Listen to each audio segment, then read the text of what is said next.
দূর থেকে তিনটি বিশাল গম্বুজ দেখে মনে হতে পারে এটি কোনো বড় মসজিদ, কিন্তু অবাক করা বিষয় হলো দৃষ্টিনন্দন মসজিদটি মাত্র এক কাতারের। মসজিদে থাকা ফলক থেকে জানা যায় মসজিদটি প্রায় ২১৪ বছরের পুরনো।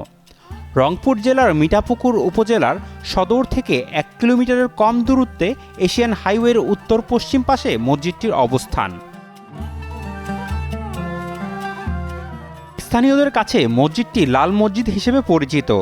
১৮১১ খ্রিস্টাব্দে জনৈক শেখ মোহাম্মদ মুয়াজ্জিমের প্রপুত্র শেখ মোহাম্মদ আসিন পিতা শেখ মোহাম্মদ সাবের মসজিদটি নির্মাণ করেন।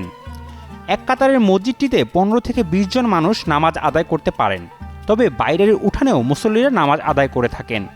প্রতিদিন দূর দূরান্ত থেকে মানুষ আসেন এই মসজিদটি দেখতে এবং নামাজ আদায় করতে। না, এই মসজিদটা অনেক দিনের, আজকে থেকে প্রায় ২০০-৩০০ বছর আগের প্রতিষ্ঠিত। এটা মোগল আমলের একটা পুরাকীর্তি হিসাবে, আবার একটা মসজিদ হিসাবে আমরা নামাজ বন্দেগী এখানে আদায় করি। পুরানা মসজিদ, নামাজ পড়ি ভেতরে ২০-২৫ জন ধরে একটা কাতার ভেতরে।